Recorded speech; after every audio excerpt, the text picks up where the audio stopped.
आणि आपण बघतोय राहुल गांधी आता क्षणाला इंडिया आघाडीच्या सगळ्या महत्त्वाच्या नेत्यांना घेऊन, खासदारांना घेऊन राज या ठिकाणी स्मृती गांधी स्मृती भवन या ठिकाणी पोहोचलेले आहेत आणि यावेळी त्यांच्याबरोबर सगळे महत्त्वाचे नेते या ठिकाणी उपस्थित असल्याचं आपण बघतो। यापूर्वी जर आपण पाहिलं तर इंडिया आघाडीची बैठक त्यांच्या निवासस्थानी पार पडली। या बैठकीमध्ये काही महत्त्वाच्या विषयांना घेऊन चर्चा झाली। दिल्लीमध्ये सुरू असलेलं विद्यार्थ्यांचं आंदोलन, देण्यात आलेला पाठिंबा आणि आता आंदोलनाची एकूणच म्हणजे इंडिया आघाडीची पुढली सभागृहातली आंदोलनाची रणनीती ठरवण्याच्या बद्दल देखील या बैठकीत चर्चा झाली असावी। पण या चर्चेनंतर अहिंसा परमो धर्म अशा आशयाचे पोस्टर हातात घेऊन आता इंडिया आघाडीचे सगळे महत्त्वाचे नेते महात्मा गांधी स्मृती भवन स्थळाजवळ पोहोचलेले आहेत। तत्पूर्वी असं लक्षात येत होतं, अशी माहिती मिळत होती की राहुल गांधी यांच्या निवासस्थानाच्या बाहेर दोन्ही बाजूने बॅरिकेडिंग ही करण्यात आलेली होती। कदाचित ही बस तिथून निघू दिली जाणार नव्हती असं देखील कळत होतं, पण या बसला पुढे जाऊ देण्यात आलं आणि आता हे सगळे इंडिया आघाडीचे महत्त्वाचे नेते आपण पाहतोय आता ते महात्मा गांधी स्मृती स्थळाजवळ राजघाट या ठिकाणी पोहोचलेले आहेत। यावेळी प्रियंका गांधी, राहुल गांधी या सगळ्या समूहाचं नेतृत्व करताय। हातात राष्ट्रध्वज घेऊन ते पुढे जातात, शिवाय त्यांच्या हातात काही निषेधाचे पोस्टर्स देखील बघायला मिळत आहेत। आणि या इंडिया आघाडीच्या गटामध्ये, या समूहामध्ये इंडिया आघाडीचे सगळे महत्त्वाचे नेते, खासदार या ठिकाणी उपस्थित आहेत। शिवाय या इंडिया आघाडीच्या घटक पक्षाशी निगडीत काही महत्त्वाचे कार्यकर्ते, म्हणजे सगळे कार्यकर्ते जे वेगवेगळ्या पक्षांचे कार्यकर्ते, ते देखील या रॅलीमध्ये इथं सहभागी झालेले आहेत। एक छोटी गाणी रॅलीच याला म्हणावी लागेल, कारण महात्मा गांधी यांनी जो शांततेचा, अहिंसेचा संदेश देऊ केला, त्याच आशयाचे पोस्टर हातात घेऊन आता महात्मा गांधी स्मृती स्थळाजवळ हे सगळे नेते इथं पोहोचले। इथे येऊन त्या अर्थात माध्यमांशी संवाद देखील साधतील, पण यापूर्वी माध्यमांशी बोलत असताना या सगळ्या नेत्यांनी आपला रोष व्यक्त केला। विद्यार्थ्यांवरती लाठीचार्ज करण्यात आला। अमानुषपणे हा सगळा अन्याय जो सुरू आहे त्याचा आम्ही प्रतिकार करतो आणि आम्ही कोणालाही घाबरत नाही, अशा आशयाच्या प्रतिक्रिया ज्या आहेत, अशी वक्तव्य इंडिया आघाडीच्या नेत्यांकडनं माध्यमांसमोर होताना आपण बघितली। आणि आता यानंतर हे सगळे नेते जे आहेत ते महात्मा गांधी स्मृती स्थळाजवळ पोहोचत आहेत। राजघाटावर हे सगळे नेते जे ते पोहोचत आहेत आणि अर्थात इथे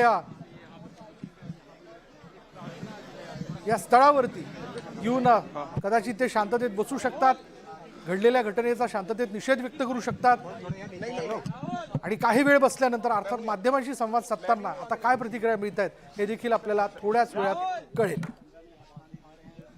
पण गेल्या 25 दिवसापासून आपण जर पाहिलं तर नवी दिल्लीत जंतर मंतरवरती नीट परीक्षेचा जो पेपर फुटला, जो काही गोंधळ झाला, त्या विषयाला घेऊन सोनम वांगचुक यांच्या नेतृत्वाखाली आपण असं म्हणूयात की कॉक्रोच जनता पार्टीच्या नेतृत्वाखाली आंदोलन सुरू झालं। सोनम वांगचुक त्यामध्ये सहभागी झाले, ते उपोषणाला बसले।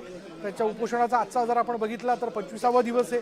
त्यांचं उपोषण अजूनही वेदांत हॉस्पिटलमध्ये त्यांना उपचाराकरता दाखल करण्यात आलं, पण तिथं त्यांचं उपोषण त्यांनी सुरू ठेवलेलं आहे। आणि अशा सगळ्या परिस्थितीमध्ये बरोबर 2 दिवसापूर्वी सगळ्या राजकीय नेत्यांनी या आंदोलनात उडी घेतल्याचं आपण पाहिलं। म्हणजे इंडिया आघाडीच्या सगळ्या नेत्यांनी इथे येऊन उपस्थिती लावली, या आंदोलनाला पाठिंबा दिला, या विद्यार्थ्यांशी संवाद साधला।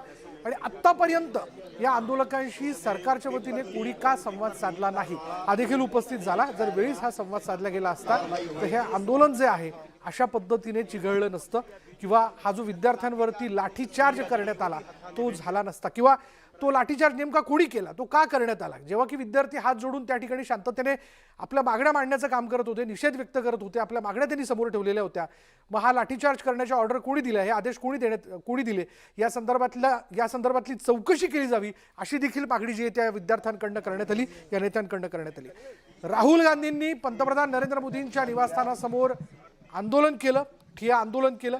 त्यानंतर काही काळ त्यांना, प्रियंका गांधींना, काही महत्त्वाच्या नेत्यांना डिटेन करण्यात आलं होतं, म्हणजे स्थानबद्ध करण्यात आलं होतं। एका ठिकाणी पोलीस स्टेशनमध्ये ताब्यात घेऊन तिथे त्यांना ठेवण्यात आलं होतं। त्यानंतर त्यांची 2 तासांनी सुटका करण्यात आली। ते देखील सगळ्या राजकीय घडामोडी आपण बघितल्या। आणि आताही आज सभागृहात या विषयाला घेऊन जोरदार धमासान झालं। सभागृहात देखील याबद्दल चर्चा केली जावी, काही वेगवेगळे मुद्दे मांडण्यात आले। आंदोलकांवरती झालेल्या लाठीचार्जचा निषेध या ठिकाणी व्यक्त करण्यात आला। आणि आता लगोलग सभागृहाचं कामकाज सगळं संपल्यानंतर राहुल गांधींच्या निवासस्थानी आज इंडिया आघाडीच्या महत्त्वाच्या नेत्यांची बैठक पार पडली आणि या बैठकीनंतर सगळे नेते एका बसमध्ये बसून आता राजघाटावरती महात्मा गांधी स्मृती स्थळावर तिथं पोहोचलेले आहेत। त्यामुळे या सगळ्या महत्त्वाच्या नेत्यांमध्ये अगदी मल्लिकार्जुन खरगे असतील, सुप्रिया सुळे असतील, राहुल गांधी असतील, प्रियंका गांधी असतील आणि इतर घटक पक्षाचे म्हणजे इंडिया आघाडीतील जे काही घटक पक्ष आहेत त्या घटक पक्षाचे सगळे खासदार नेते मंडळी इथं उपस्थित आहेत.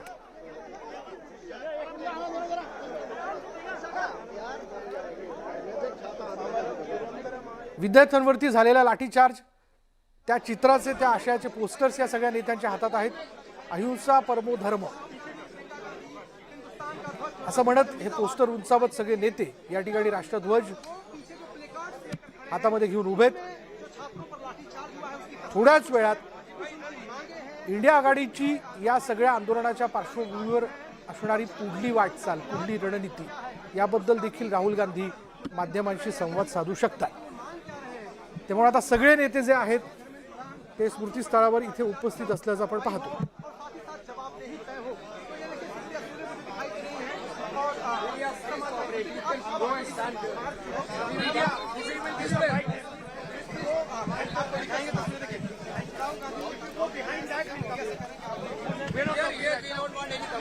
Don't do tamasha, yeah, be respectful.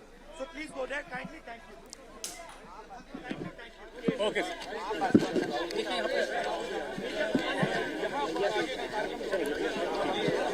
त्यामुळे खासदार राहुल गांधी त्याचबरोबर इंडिया आघाडीचे सगळे महत्त्वाचे नेते राजघाटावरील महात्मा गांधी स्मृतीस्थळावरती पोहोचलेले आहेत. यापूर्वी असं देखील कळत होतं की इंडिया आघाडीची बैठक राहुल गांधींच्या निवासस्थानी सुरू झाल्यानंतर या बैठकीनंतर काही घडामोडी वेगाने घडू शकतात म्हणून दिल्ली पोलिसांच्या वतीने राहुल गांधींच्या घराच्या बाहेर दोन्ही बाजूने बॅरिकेडिंग करण्यात आलेलं होतं. कारण या बसेस देखील त्यांच्या निवासस्थानाच्या बाहेर उभ्या असल्याचा एक अंदाज, म्हणजे यानंतर हे नेते इतर कुठे पुढे जाऊ शकतात हा एक अंदाज जो आहे तो पोलिसांनी बांधला असावा. म्हणून कदाचित त्यांना पुढे जाऊ दिल्या जाणार नव्हतं. पण एकूणच सगळा आक्रमक पवित्रा लक्षात घेऊन या सगळ्या बसेस राजघाटाच्या दिशेने निघाल्या.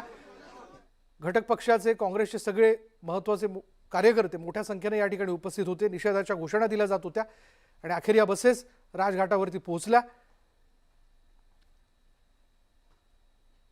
या राजघाटावरती आता हे सगळे नेते महात्मा गांधींच्या स्मृतीस्थळावरती जाऊन एकतर ते शांततेत तिथं बसू शकतात, आपलं म्हणणं माध्यमांसमोर मांडू शकतात, नेमकं काय घडतं याकडे सगळ्यांचं लक्ष आहे. पण आज सगळेच इंडिया आघाडीचे नेते एकजुटीने इथं जमल्याचं पाहायला मिळतंय.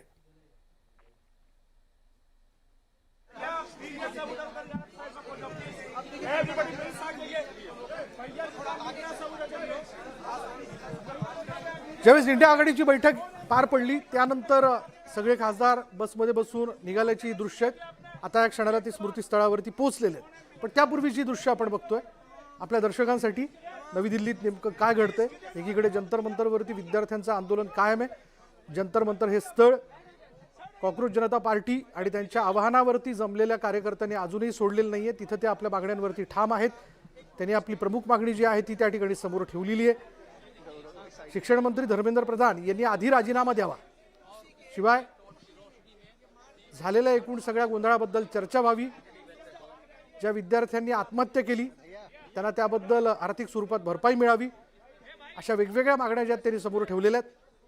आणि दुसरीकडे सोनम वांगचुक यांचं देखील मेदांता हॉस्पिटलमध्ये, मेदांता रुग्णालयात त्यांच्यावरती उपचार सुरू आहेत, त्यांचं उपोषण सुरू आहे. त्यामुळे सरकारवरती चारी बाजूनी दबाव जो आहे तो वाढताना दिसतोय असं म्हणावं लागेल.